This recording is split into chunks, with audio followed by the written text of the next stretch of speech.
Cabinet ભરાય 29/7/2026 એમાં જે આપણે પહેલા કેબિનેટ ભરી હતી એમાં એજન્ડા આપણે લખેલા હતા કે કેબિનેટમાં દરેક ગ્રુપના જે કામ કરે એના પોઈન્ટ આપવા, હિતેશભાઈને કહીને 4 પાઇપ કપાવી પગથિયા પ્રમાણે અને મધુર સાહેબને કહીને 4 ધ્વજ લાવવાની જવાબદારી મધુર સાહેબની અને પ્રાર્થના સંમેલનમાં બેલ પડ્યા પછી લીડર ઉપલીડર પ્રમુખ શિક્ષકો સચિવો સિવાયના બધા જ પ્રાર્થનામાં રહેશે. આ પ્રમાણેના એજન્ડા આપણે પહેલા લખેલા. તો હવે એના ફાઇનલ જે ઠરાવો છે એ હું કહું અને તમને જો તમને સંમતિ હોય તો તમે કહેજો કે બરાબર છે.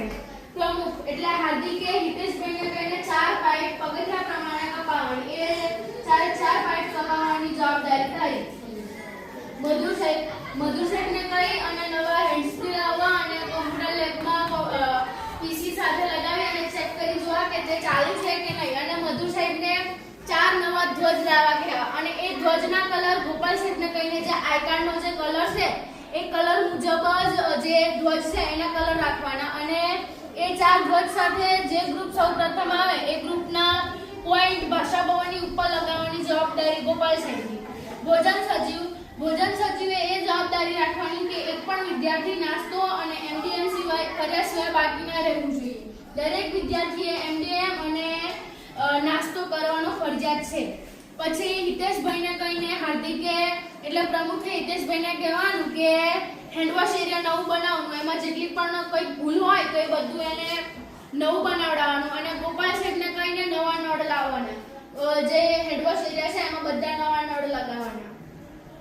દરેક ગ્રુપના દરેક સભ્યોની પ્રિન્ટ કે મારા ગ્રુપમાં આ ધોરણ પ્રમાણે આટલા સભ્યો છે એ લીડર ઉપલીડરે જાતે કોઈ પણ શિક્ષક પાસેથી શીખી અને એ પ્રિન્ટ કાઢી લેવાની. અને લેટ આવનાર બાળકો જે આવકાર ગ્રુપ છે એ ગ્રુપે લેટ આવનાર બાળકોને નોટિસ આપવાની, એની અંદર પ્રમુખ ઉપપ્રમુખની સહી કરાવવાની અને એને નોટિસ આપવામાં જો 3 નોટિસ થાય એટલે એ બાળકના વાલીને શાળામાં બોલાવવાનો અને એને પૂછવાનું કે તમારું બાળક શાળામાં શા માટે લેટ આવે છે. પછી શૈલેષ સરને કહીને મેદાનના દરેક પ્રકારના જે મેદાન જે છે એ બધા નવા મેદાન બનાવવાના અને એમને કોઈ પણ જરૂર પડે તો મદદમાં શાંતિલાલ સાહેબ રહેશે.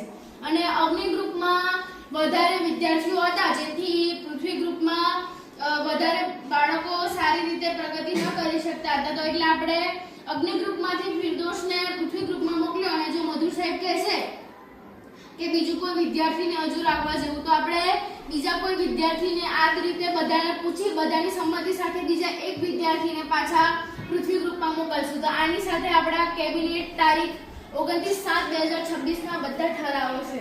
એક પ્રશ્ન જે ઝંડાઓ કીધું ને એ પોઈન્ટ તે કીધા ને પોઈન્ટ પ્રમાણે છે.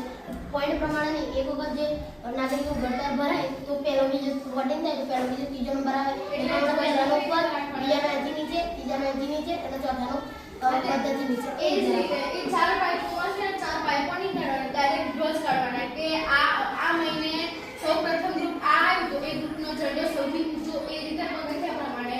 પછી બીજા વર્ષે એવું થયું કે એ ગ્રુપ પહેલું ના આવ્યું બીજું આવ્યું તો એ ગ્રુપનો ધ્વજ કાઢી પાછો બીજો. કોઈને કોઈ પ્રશ્ન? ના, બરાબર.